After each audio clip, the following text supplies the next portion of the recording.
நண்பர்களுக்கு வணக்கம். இது கை கொடுக்கும் கை யூடியூப் சேனல். நண்பர்களே, இந்த சேனலில் மாற்றுத்திறனாளி சந்திக்கக்கூடிய பல்வேறு பிரச்சனைகள், பல்வேறு தகவல்களை பற்றி தொடர்ந்து பேசிட்டு இருக்கோம். அந்த இடத்துல இன்னைக்கு நம்ம என்ன பேச போறோம்னா, மகாத்மா காந்தி தேசிய ஊரக வேலைவாய்ப்பு திட்டம், அதாவது 100 நாள் வேலை திட்டத்திற்கான கூலியை 400ஆக உயர்த்த வேண்டும் என்று சொல்லி நாடாளுமன்ற நிலைக்குழுவானது ஒரு பரிந்துரை அளித்திருக்கிறது. ஆனால் அந்த பரிந்துரையை மோடி அரசாங்கம் நிராகரித்திருக்கிறது. இது சம்பந்தமாக திண்டுக்கல் பாராளுமன்ற உறுப்பினர் திரு சச்சிதானந்தம் அவர்கள் இதை பற்றி கடுமையாக விமர்சித்து ஒரு அறிக்கையை வெளியிட்டிருக்கிறார். அந்த அறிக்கையில் சொல்லப்பட்டிருக்கக்கூடிய விஷயங்கள் என்ன என்பதை பற்றி தான் இன்னைக்கு விரிவாக பேச போகிறோம். வாங்க வீடியோக்குள்ள போகலாம்.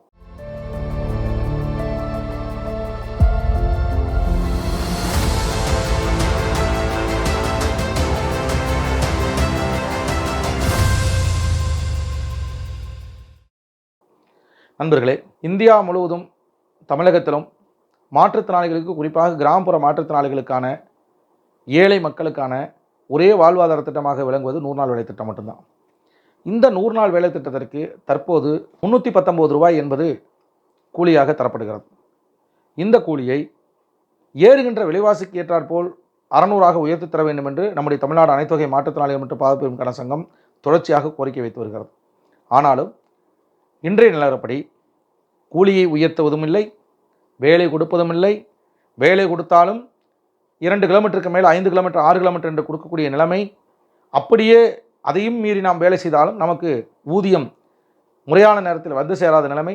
ஆக மொத்தத்தில் 100 நாள் வேலையை இழுத்து மூடுவதற்கான வேலையை ஒன்றிய அரசாங்கம் மறைமுகமாக செய்து கொண்டிருக்கிறது. இந்த சூழ்நிலையில் தான் 100 நாள் வேலை சம்பந்தமான ஒரு கேள்வியை பாராளுமன்றத்தில் எழுப்பியிருக்காங்க. அப்படி எழுப்புற போது 100 நாள் வேலை செய்யும் பணியாளர்களுக்கான ஊதியத்தை 400 ரூபாயாக உயர்த்துவதை நாங்கள் அனுமதிக்க மாட்டோம் என்று சொல்லி மோடி அரசு மறுத்திருப்பதாக எழுத்துப்பூர்வமாக நாடாளுமன்றத்திலே ஊரக வளர்ச்சித்துறை இணையமைச்சர் ஸ்ரீ கமலேஷ் பஸ்வான் அவர்கள் தெரிவித்திருக்கிறார்.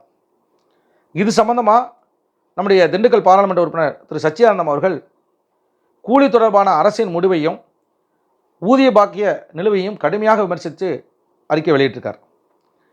இன்றைக்கி இருக்கக்கூடிய விலைவாசியில் 319 என்பது பத்தாது. அதுவும் பார்த்திங்கன்னா பல பேருக்கு முழுசாக கொடுக்கறது கிடையாது. 200, 250, 300ன்னு சொல்லி அவங்கவுங்க வேலைக்கு தகுந்த மாதிரி நீங்கள் கொடுத்துட்ருக்கீங்க. இப்படிப்பட்ட சூழ்நிலையில் ஊதியத்தை 400ஆக உயர்த்த வேண்டும் என்று நாங்கள் சொன்னால் அதை நீங்கள் மறுப்பு தெரிவித்திருப்பது எந்த வகையிலும் ஏற்றுக்கொள்ள முடியாது அப்படின்னு சொல்லியிருக்காங்க. இந்த அரசனுடைய நிலைப்பாட்டால் கிராமப்புற ஏழை மக்களுடைய உண்மையான வாழ்வாதாரம் செலவை பூர்த்தி செய்ய போதாது அப்படிங்கிறதையும் சுட்டி காட்டியிருக்கார். அதே போல் ஊரக வேலை உறுதி திட்டத்தின் கீழே பணி முடித்த 15 நாட்களுக்குள்ள பயனாளிகளுக்கு ஊதியம் வழங்க வேண்டும் அப்படின்னு இருக்கிற போது, ஒருவேளை தாமதப்படக்கூடிய சூழ்நிலை ஏற்பட்டால் எவ்வளவு ஊதியம் பாக்கி இருக்கோ அதில் நாள் ஒன்றுக்கு 0.05% என்கிற அடிப்படையிலே அவர்களுக்கு ஊதியத்தை சேர்த்து வழங்க வேண்டும் என்று சொல்லி சட்டம் இருக்கிறது. இவ்வளவு சட்ட விதிகள் இருந்த போதும் கூட 2025 நவம்பர் 26 நிலவரப்படி இத்திட்டத்தின் கீழே நாடு முழுவதும் 1687 கோடி ரூபாய், 27 லட்சம் ரூபாய் பாக்கி என்பது இருக்கிறது. இதில் ராஜஸ்தான், ஆந்திர பிரதேசம், கேரளா, தமிழ்நாடு மட்டும் பார்த்திங்கன்னா 111 கோடி 54 லட்சம் ரூபாய் பாக்கி என்பது நிலுவைத் தொகை என்பது இருக்குது. பல 100 கோடி ரூபாய் நிலுவையில் உள்ளதாக அமைச்சர் தான் சொல்லியிருக்கார். இப்படி நிலுவை வைத்திருக்கிற போது எப்படி நாங்கள் வேலைகளை கொடுக்க முடியும்? அதனால் நிலுவையை உடனடியாக கொடுக்க வேண்டும். இவ்வளவு பெரிய தொகைகள் ஊதிய பாக்கியாக நிலுவையில் இருப்பது குறித்து கடுமையான கண்டனத்தை தெரிவித்துள்ள திண்டுக்கல் பாராளுமன்ற உறுப்பினர் சச்சிதானந்தம் அவர்கள், சட்டப்படி 15 நாட்களுக்குள் ஊதியம் வழங்கப்பட வேண்டும் என்று சட்டம் கூறும் நிலையில் பல 100 கோடி ரூபாய் ஊதிய பாக்கி நிலுவையில் இருப்பது கிராமப்புற ஏழை தொழிலாளர்களின் வாழ்வாதாரத்தை, பாதுகாப்பை நேரடியாக பாதிக்கிறது என்று குறிப்பிட்டிருக்கார். மேலும் இந்த திட்டத்தினுடைய முக்கியமான நோக்கமே கிராமப்புறங்களில் வேலைவாய்ப்பை வழங்கி நெருக்கடி இடம்பெயர்வை, அதாவது வறுமை, வேலையில்லா திண்டாட்டம், அதனால் நான் இந்த இடத்த விட்டு நான் அந்த இடத்துக்கு வேறு ஊருக்கு போகிறேன் அப்படிங்கிற மாதிரி இல்லாமல் அவர்கள் அந்த ஊர்லேயே வாழ வைப்பதற்கான வேலைகளை செய்ய வேண்டும் என்பதுதான் இது முக்கியமான நோக்கம். ஆனால் ஊதியத்தை வழங்க ஏற்பட்டிருக்கும் இந்த கடுமையான தாமதம், இந்த திட்டம் எதற்காக கொண்டு வரப்பட்டதோ அந்த அடிப்படையான நோக்கத்தையே கேள்விக்குறியாயிடுச்சு.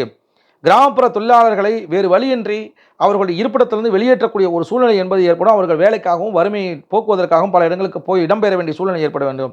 எனவே இந்த 2 முக்கிய காரணங்களை கருத்தில் கொண்டு தினக்கூலி உயர்வுகளை உடனடியாக அமல்படுத்த வேண்டும். ஊதிய பாக்கிய நிலுவைகளை உடனடியாக கொடுக்க வேண்டும். 100 நாள் வேலையை முழுவதுமாக அமல்படுத்த வேண்டும். கிராமப்புற ஏழை மக்களுடைய பொருளாதார நெருக்கடிக்கு தீர்வு காண வேண்டும் என்று திரு சச்சிதானந்தம் அவர்கள் அறிக்கை வெளியிட்டிருக்கிறார் என்பதை நாம் இங்கே பார்க்கிறோம். கண்டிப்பாக இது உண்மையிலேயே மிகச்சிறப்பான அறிக்கை. ஒன்றிய அரசுக்கு மிக கடுமையான கண்டனத்தையும் அவர் தெரிவித்திருக்கிறார். அமைச்சர் இதெல்லாமே இவ்வளோ விஷயங்களும் அவர் சொல்லலை. ஒன்றிய அமைச்சர் பாராளுமன்றத்தில் தாக்கல் செய்யப்பட்ட அறிக்கையிலேருந்து எடுத்து தான் அவங்க சொல்லியிருக்காங்க அப்படிங்கிறதையும் நம்ம பார்க்க வேண்டியிருக்கு. அந்த அடிப்படையில் நண்பர்களே, தொடர்ச்சியாக மாற்றுத்திறனாளிகளுக்கு விரோதமான இந்த போக்கை ஒன்றிய அரசு கண்டிப்பாக கைவிட வேண்டும். மாற்றுத்திறனாளிகள், ஏழை மக்கள், முடியாதவர்கள், இயலாதவர்களுக்கான ஒரே வாழ்வாதாரமாக இருக்கக்கூடிய 100 நாள் வேலைத்திட்டத்திற்கான நிதியை முழுவதுமாக வழங்க வேண்டும். அவர்களை பாதுகாப்பதற்கான நடவடிக்கை எடுக்க வேண்டும் என்று கேட்டுக்கொண்டு உங்களது விடுகிறேன். நண்பர்களே, இந்த காணொலியை பற்றிய விமர்சனங்களை கமெண்ட்ஸில் போடுங்க. மறக்காம இந்த சேனலை சப்ஸ்கிரைப் பண்ணுங்கள், லைக் பண்ணுங்கள், ஷேர் பண்ணுங்கள். நன்றி, வணக்கம்.